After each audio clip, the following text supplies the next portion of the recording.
over here. We're so used to it now. Hello? Yeah, we have a system down there. This is my better angle. Hi guys, welcome to Comic-Con 2024.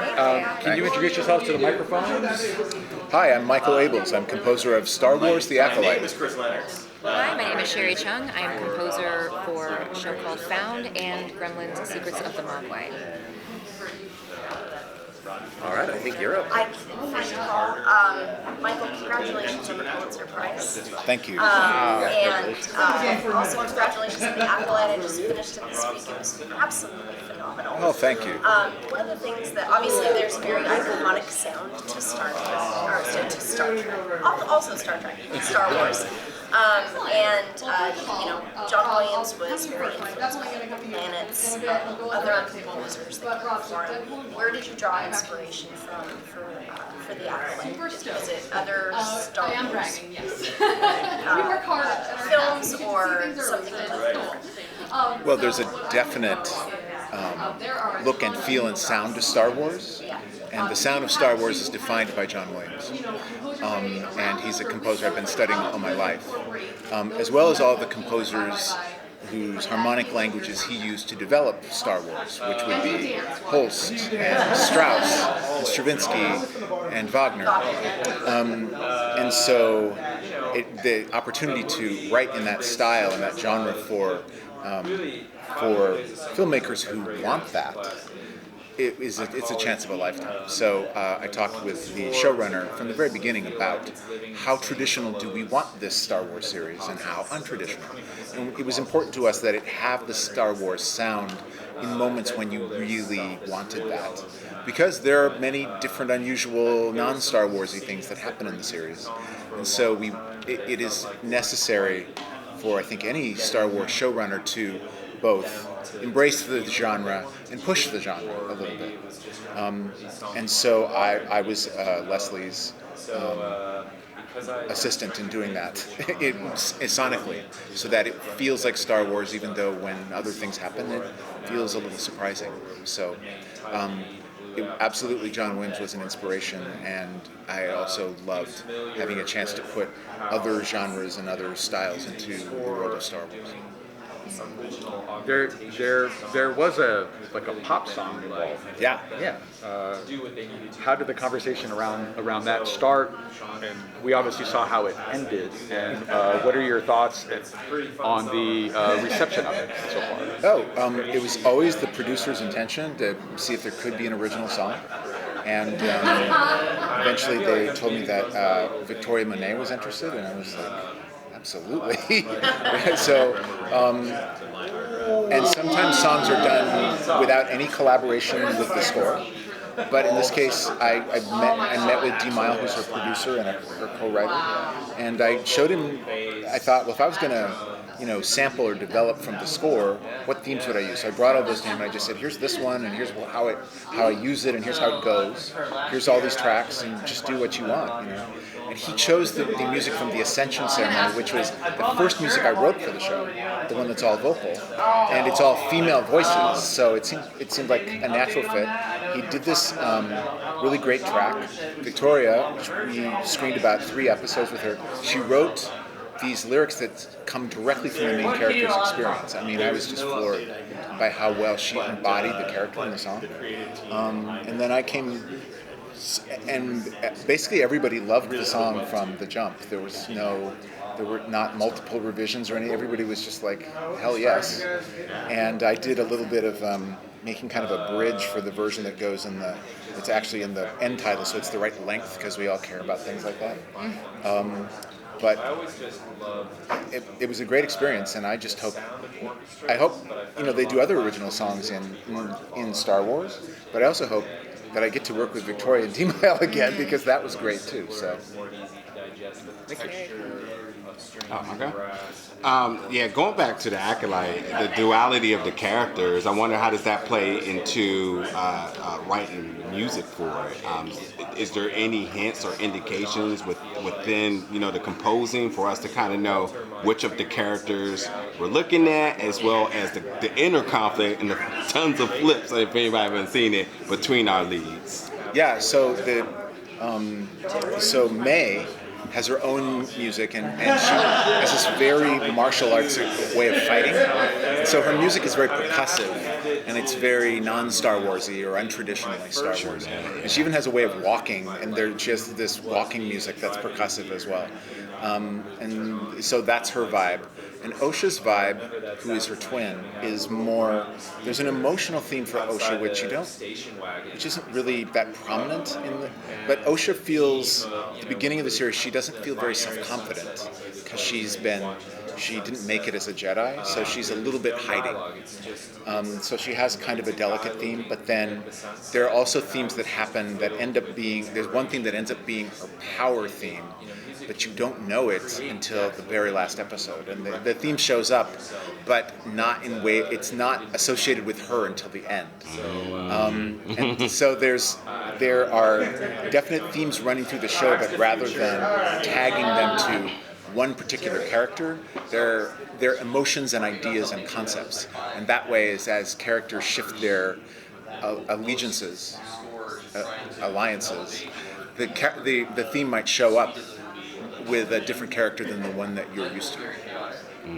Thank you. So I'm going to shift over here to Sherri. You have composed some of my favorite programs, Riverdale being one of them, and one show in particular that I really wish got a lot more attention, Blind Spot. I loved Blind Spot. That was one of my favorite programs. But I do want to know, and you can answer this too as well, what types of genre do you like composing for? Like, what stands out to you so much, and why do you like composing this type of genre in this scope instead of this kind of one? Not knocking it, but what's the most fun for you? Well, when you say like this type of genre, do you mean like Any comedy? Like, if you like, do you like doing the comedy part of it? Do you like to do like with the drama, especially with Found? Oh my god! Do you like that aspect of the music composition as that, or?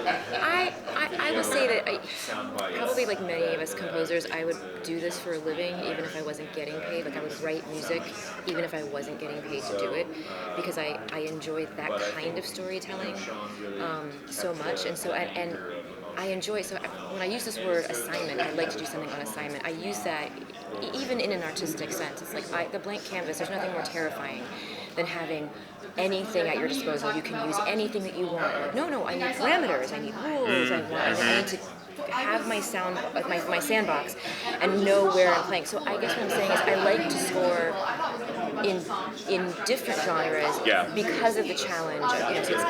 No one wants to do only romantic comedy. No one, only comedy, only horror, only. Because you still got to challenge yourself too. I like to look at every assignment as like, how am I going to grow from this? How am I beyond do the job, do the right, make some of the right decisions, but also what creative fulfillment can I get out of it as well? Because you hear it in the music if I'm not. Exactly. I mean, so I don't know. I mean, Blind Spot was a really great show. I enjoyed the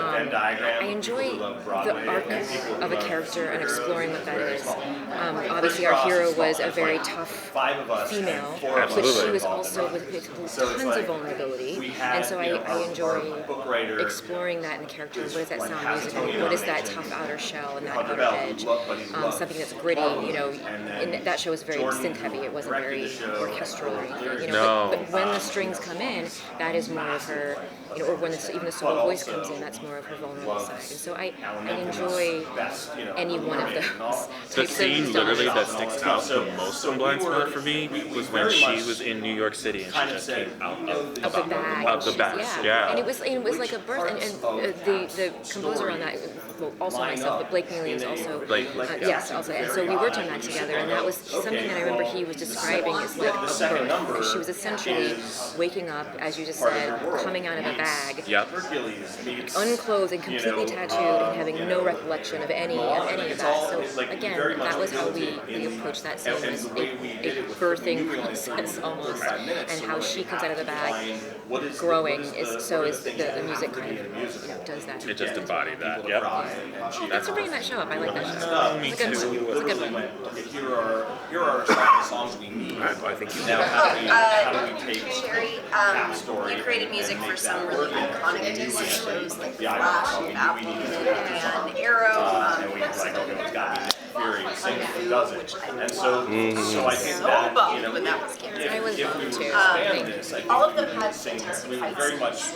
So what is your approach to composing for those really live in the world of like what makes our favorite Broadway musicals great. Fight scenes are kind of some of my favorite because there's, I don't know, I think there's a challenge in them because it's not just, it's not just an 11 the entire time. You actually have to look at the fight scenes and look at the choreography and study where the arc is in the actual fight. Like it's not just, there's all this, you're going to have the battle, someone's going to be losing, someone's going to be winning, there's going to be a go off or something, there's going to be, where they're really struggling and who's going to win, the suspense of it. And I think it's really important to make sure that the music isn't just, bull in a china shop the entire time.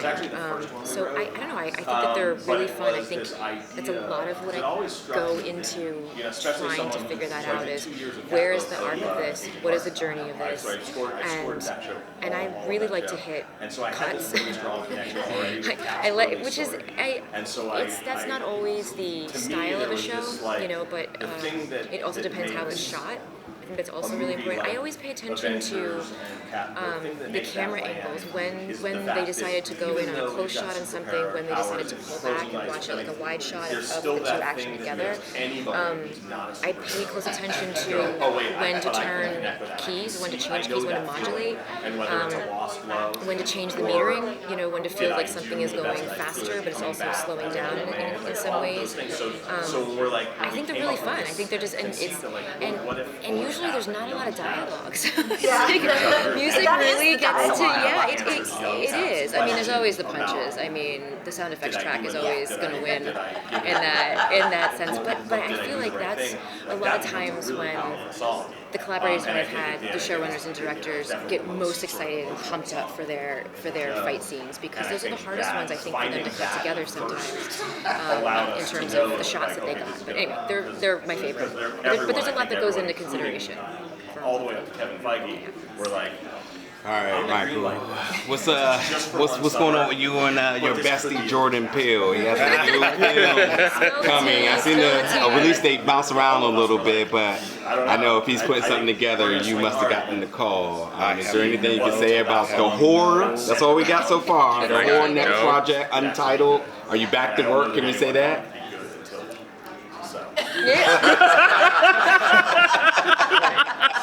Crickets. Yeah. That's all we needed to know. Did we get anything under your breath? But I guess to add some substance, what has the collaboration process been for you two over the years, and the trust you all have garnered for one another, and also even just as a fan of his, when you hear that there's a new project, what kind of goes through your mind? Well, Jordan likes it. He's very. I think he's very wise about his own artistic process, first of all. From what I've seen, it doesn't seem like it does not seem to me like that he can be influenced by any outside source that might tell him that he needs to do a certain thing a certain way by a certain time. And I hugely respect that about him. So I know that whenever Jordan does something, it's going to be something you don't expect, and it's going to cause you to look at whatever he wants you to look at in a different way. Yeah. And I think there's a good chance it's going to really scare you, but also make you laugh. But beyond that, I have no idea how he gets to where he gets there, because it's all his process that he keeps close to the chest. Collaborating with him, he really, he has this unique vision. He's a true auteur, but at the same time, he really wants to be challenged. He wants collaboration, and he's not afraid of a good idea. He doesn't care if a good idea comes from the third assistant's assistant. If it's a good idea, he's listening and he's going with it. And so he will, I do demos for him based on the concept of the script, and I don't even tell him what scene the demo goes for. because I figure he's the writer-director. If he likes the music, he'll know where it goes. You know, and sometimes he'll place a piece I wrote in a place where I didn't think it goes. But that for me is a way for me to get to know how he's seeing the story and hearing, you know, the characters. I'm like, oh, that goes there? How interesting. So that's part of our process. Another part is just that if he doesn't like something, he'll say, I'm challenged by this. And to me what that means is it's a good way. It's not right, isn't it smart? It's not no. It's what does this bring up for me? I think it's inviting a conversation. Exactly. Like you can find a way to make it work if it's not off the table. Exactly. He wants to know before he, rejects an idea.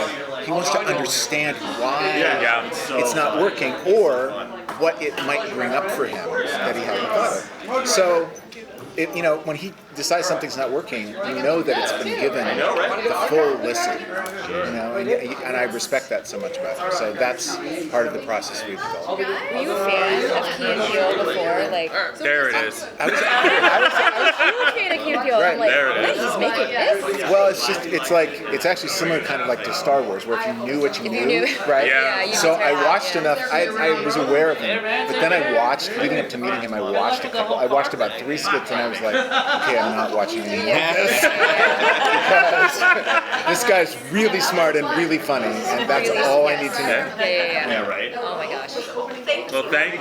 Sure. Thank you so much. Much appreciated. Yeah. Was like. Thank you guys. Thank you.